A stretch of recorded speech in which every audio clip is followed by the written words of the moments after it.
MINX is a comedy series about a young feminist in 1970s LA who teams up with a low-rent publisher to create the first erotic magazine for women. The feminist is played by Ophelia Lovibond and the low-rent publisher by Jake Johnson.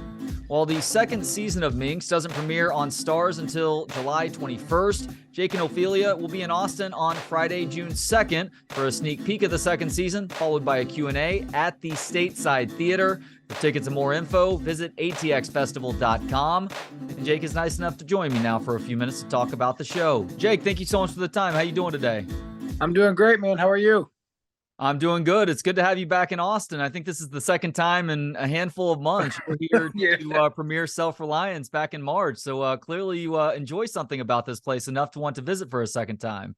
Yeah, South by Southwest is my favorite film festival to attend and bring movies to. I think it's just a blast. And then having the opportunity to come to this again, I thought, what a blast. We're with MINX this time, and I'm excited for everyone to see it. What do you love about Austin?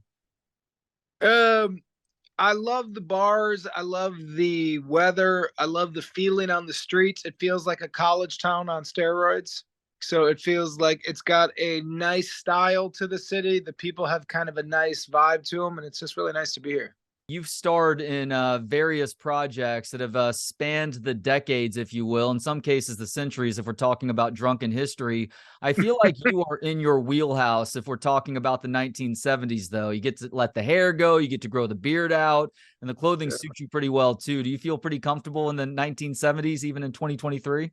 Yeah, I do. And going back to what I like about Austin is it kind of has a 70s vibe to it. It feels like there's something I love about shooting the show. I love the look of it. I love the sound of our show. Shooting a 70s thing, everything changes a little bit in a really fun way. And honestly, Ellen, our showrunner, is so talented that it's just an easy show to make and do. And I'm excited to see it with an audience. Yeah, Austin is perpetually in dazed and confused mode. So I guess it's fitting that movie was filmed here 30 years ago. Maybe that's why I watched Dazed and Confused in high school, and I just loved it. So I was in high school while it was out, and it felt like high school. And I didn't realize, but that's when I think of Austin, I think of that vibe. We've talked a little bit about some of what you like about making the MINX. What do you like about the story being told in this series, though? Because it is, I think, an important story that's a conglomerate of a bunch of different stories that actually did happen in the 1970s. Yeah, you know what kind of pulls me to it is I think it's what I love the most about it is I view it as a workplace comedy. And I view it as, like, obviously there's themes of feminism with Joyce, and the times are changing, and it's about capitalism, and it's about a lot of these themes, but really it's about a group of people from my point of view and Doug's point of view, playing Doug. It's about a group of people who try to create a magazine and try to make a lot of money.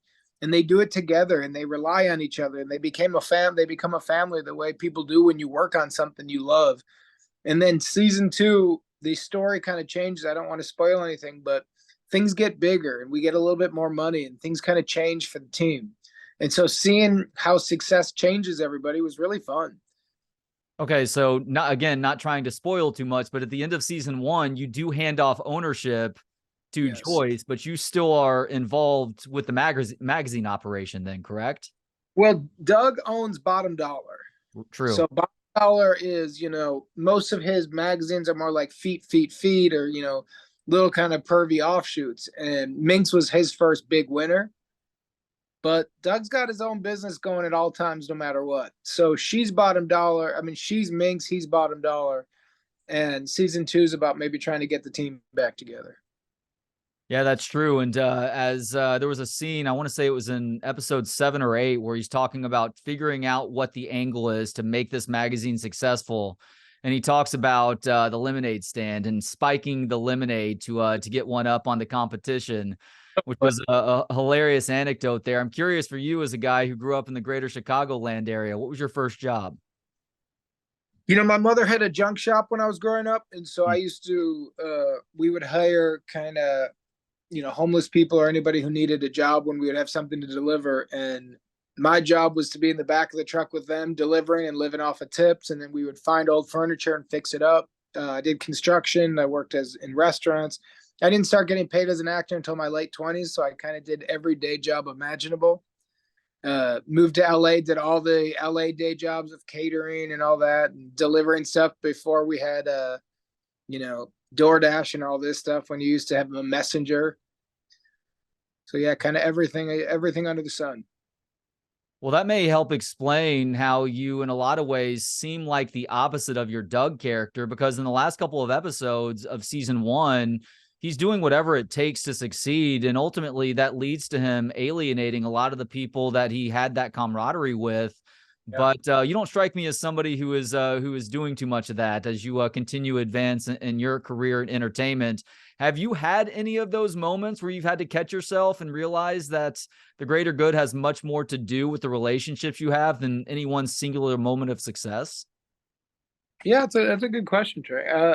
Honestly, for me, in terms of my business, in terms of being able to make TV and make movies and have people actually watch it, it's such a blessing, and I feel so lucky to have it. So if there's a moment or a project I'm doing, and in order to succeed on it, I need to cut off someone's hands and toes, it doesn't make sense to me.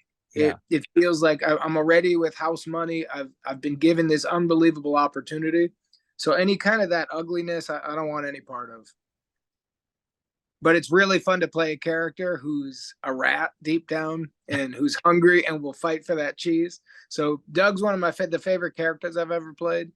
I really hope people watch it on STARZ and we get to keep doing it, because when you're doing it, when you're going around selling a show, you got to talk about what's good about it.